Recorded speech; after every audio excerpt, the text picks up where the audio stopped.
नहमदुहु व नसल्ली अला रसूलिहिल करीम। अज़ीज़ान मोहतरम, मैं Mohammad Aslam Dhudi, chairman liberal party Pakistan आपसे मुखातिब हूँ और आप देख रहे हैं liberal party Pakistan YouTube channel. अज़ीज़ान मोहतरम, आपको पता है कि इस चैनल के तवस्सुत से आपके सामने लिबरल पार्टी पाकिस्तान का मंशूर बयान किया जाता है और मैं इस मकसद के लिए आपके सामने वक्तन फ़वक्तन अपने ख़यालात का इजहार करता रहता हूँ। आज जिस मौजू पर मैं आपके सामने बोलूँगा उसका उन्वान है इंडियन फ़ज़ाइया ने बिल आखिर हकीकत का एतराफ़ कर लिया। अज़ीज़ान मोहतरम, liberal party Pakistan YouTube channel आपका अपना चैनल है। मैं उम्मीद करता हूँ और तवक्को ज़ाहिर करता हूँ कि आप इसको सब्सक्राइब करेंगे, लाइक करेंगे, शेयर करेंगे और बेल आइकन को भी दबा देंगे ताकि पार्टी की तरफ से दी जाने वाली मालूमात और गुजारिशात बर वक़्त आपके पास पहुँचें और आप और आपके दोस्त अहबाब और अजीज़ व कारब उनसे इस्तिफ़ादा कर सकें। अज़ीज़ान मोहतरम, ये बात रोज़े रोशन की तरह वाज़े और अय्या है और पूरी दुनिया जानती है कि भारत के पास पुराना असलहा है। इस असलहा के साथ भारत दुनिया की किसी भी बड़ी ताकत के साथ लड़ने की पोजीशन में नहीं है। अब इस हकीकत का एतराफ़ भारत की फ़ौज खुद करने लगी है। पिछले दिनों गुज़श्ता दिनों इंडियन फ़ज़ाइया का 89वां यौम तासीस था।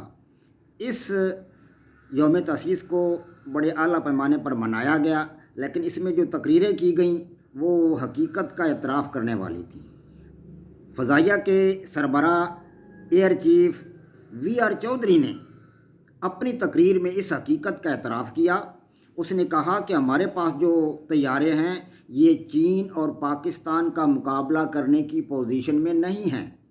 उन्होंने कहा कि मैं हुकूमत वक़्त को मुतनब्बे करता हूं और बता देना चाहता हूं कि हमारे पास जो तैयारे हैं वो किसी काम के नहीं हैं। ये पुराने तैयारे हैं, इनकी अब ओवरहालिंग भी मुमकिन नहीं है, इन्हें दुरुस्त भी नहीं किया जा सकता।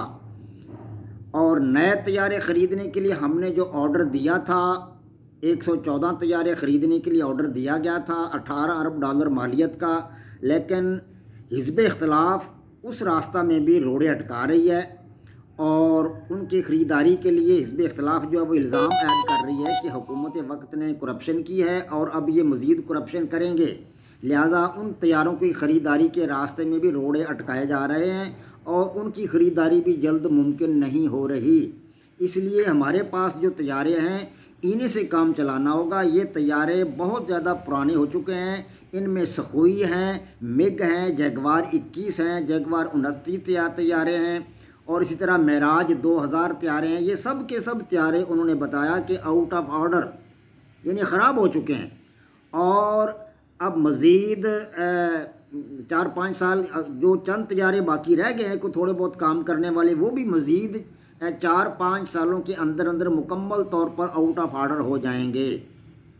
उन्होंने ये बात बताई है। तो इस तरह उन्होंने कहा है कि हम पाकिस्तान और चाइना का मुकाबला करने की पोजीशन में नहीं है। हमने 27 फरवरी को देख लिया था जब अभिनंदन को पाकिस्तान ने गिरफ़्तार कर लिया था और पकड़कर उन्होंने अपने कैद में रख लिया था और फिर बड़ी गुजारिशात के बाद उन्हें छोड़ा गया। तो उस वक़्त भी पाकिस्तान ने हमारे 2 तैयारे गिरा लिए थे और हमारे आदमी को भी गिरफ़्तार कर लिया था। चाइना भी इसी तरह आगे बढ़ रहा है। चाइना ने अपने लाइन ऑफ एक्चुअल कंट्रोल के साथ साथ 3 हवाई अड्डे बना लिए हैं और वहाँ उसके तैयारे परवाज़ें कर रहे हैं और वो हमारे इलाके के अंदर भी दाखिल हो रहे हैं उनके तैयारे, क्योंकि वो उनके पास जदीद तैयारे हैं, नए तैयारे हैं। हमारे पास वो पुराने तैयारे हैं, वो इस पोजीशन में नहीं है। हमारे पास राफ़ेल तो हैं, लेकिन उन्होंने बताया कि ये राफ़ेल भी इस पोजीशन में नहीं है कि पाकिस्तान और चाइना का मुकाबला कर सके। ये भी बहुत घटिया मतलब हल्की नौयत के हैं, पाकिस्तान का मुकाबला नहीं कर सकते। पाकिस्तान के पास JF थंडर हैं और पाकिस्तान के पास इसके अलावा जो है F-16 भी हैं, तो वो तैयारे बहुत आला दर्जा के हैं। उनका मुकाबला हमारी जो है फ़ज़ाइया नहीं कर सकती और चाइना का मुकाबला भी हमारी फ़ज़ाइया नहीं कर सकती। इसलिए उन्होंने बताया कि मैं फ़ौज को अपनी हुकूमत को मुतनब्बे कर रहा हूँ, बता रहा हूँ कि पाकिस्तान और चीन के साथ किसी किस्म का कोई पंगा ना लिया जाए। पाकिस्तान और चीन के साथ शांति यानी अमन के साथ रहें और धीरे धीरे बातों बातों में उनको लगाए रखें और 10-15 साल जो है वो निकालने की कोशिश करें। अगर इतना अरसा आप निकाल सकते हैं तो निकालें जंग के बग़ैर और دھیرے دھیرے ان کے ساتھ چلتے رہیں، آہستہ آہستہ ان کے ساتھ جو ہے وہ بات چیت رکھیں، گفتگو کرتے رہیں اور مقابلے کی پوزیشن میں نہ آئیں۔ جب بھی مقابلہ ہمارا ہو گیا پاکستان کے ساتھ اور چائنا کے ساتھ تو ہماری فضائیہ تو کم از کم شکست کھا جائے گی۔ فضائیہ کے پاس کچھ بھی نہیں ہے۔ چین انہوں نے بتایا کہ آگے بڑھ رہا ہے اور چین مسلسل آگے بڑھ رہا ہے، انہوں نے کئی ہوائی اڈے بھی تعمیر کر لیے ہیں اور ہماری بات بھی وہ نہیں مان رہا ہے۔ ہماری ان کے ساتھ گفتگو ہوتی ہے۔ اب 13واں اجلاس ہوا ہے کمانڈروں کا، چائنا اور ہندوستان کے کمانڈروں کا 13واں اجلاس ہوا ہے۔ 12 اجلاس ہو چکے ہیں اور 13ویں اجلاس کا بھی کوئی نتیجہ نہیں نکلا، بے نتیجہ رہا یہ اجلاس۔ ہم نے چائنا کی بڑی منتیں کی ہیں لیکن چائنا نے کہا ہے کہ ہم 1 انچ زمین بھی آپ کو دینے کے لیے تیار نہیں ہیں، آپ جو کچھ کہہ رہے ہیں غلط کہہ رہے ہیں، یہ علاقہ جو ہے یہ ہمارا علاقہ ہے، چائنا کا علاقہ ہے، ہندوستان کا علاقہ نہیں ہے۔ یہ لداخ میں جو علاقہ ہے، اس طرح اروناچل پردیش میں جو علاقہ ہے وہ بتایا انہوں نے چائنا والوں نے کہ یہ ہمارا علاقہ ہے، ہم 1 انچ زمین بھی انڈیا کو دینے کے لیے تیار نہیں ہیں، جو علاقہ ہم نے لے لیا ہے یہ ہمارا ہے اور ہم مزید علاقہ لینے کی پوزیشن میں ہیں، وہ علاقہ بھی ہمارا ہے۔ 38,000 مربع کلومیٹر کا علاقہ انہوں نے کہا ہے کہ ہمارے پاس ہے، یہ ہمارا علاقہ ہے، یہ تبت میں شامل ہے اور آگے وہ بڑھ رہے ہیں اور وہ کہہ رہے ہیں کہ آگے بھی ہمارا علاقہ ہے، ہم اپنا پورے کا پورا علاقہ آپ سے واپس لیں گے، جب تک یہ علاقہ ہم واپس نہیں لیتے اس وقت تک ہم چین والے چین سے نہیں بیٹھیں گے۔ یہ چائنا کے کور کمانڈر نے بتائی ہے یہ بات، انہوں نے بتایا کہ وہ ہماری بات ماننے کے لیے تیار نہیں ہے، ان کے ساتھ ہماری گفتگو بے نتیجہ رہی ہے۔ اس کے ساتھ ساتھ ادھر کشمیر کے اندر بھی اب مجاہدین میدان میں آ گئے ہیں، کشمیر کے اندر بھی مجاہدین میدان میں آ گئے۔ اب پچھلے دنوں ہندوستان نے 2 کشمیریوں کو شہید کر دیا تھا ان کی فوج نے، تو اس کے جواب میں مقابلتاً وہاں کے مجاہدین نے 5 بھارتی فوجی جو ہیں وہ ان کو بھون ڈالا ہے، ہلاک کر دیا ہے۔ اور اسی طرح اب ادھر سکھوں کے ساتھ بھی ہندوستان کا جو مقابلہ چل رہا ہے اس میں بھی بڑی پیش رفت ہو رہی ہے اور سکھ جو ہے وہ آگے بڑھ رہے ہیں، بڑے بڑے جلوس نکالے جا رہے ہیں، ریلیاں نکالی جا رہی ہیں اور ہندوستان کے ساتھ کے خلاف بلوے ہو رہے ہیں۔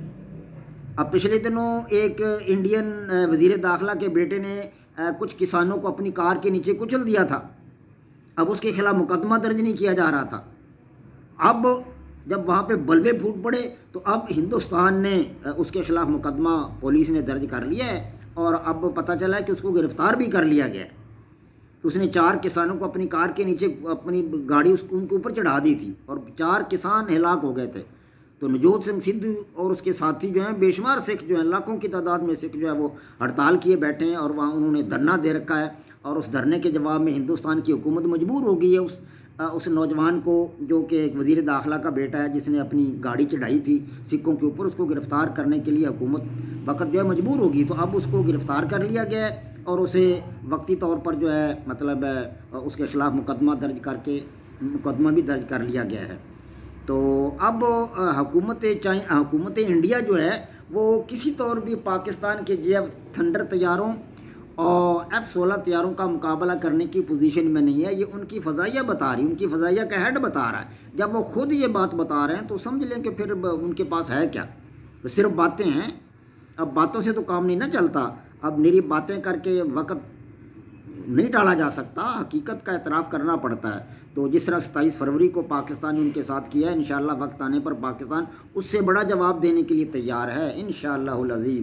پاک فوج زندہ باد، پاکستان پائندہ باد۔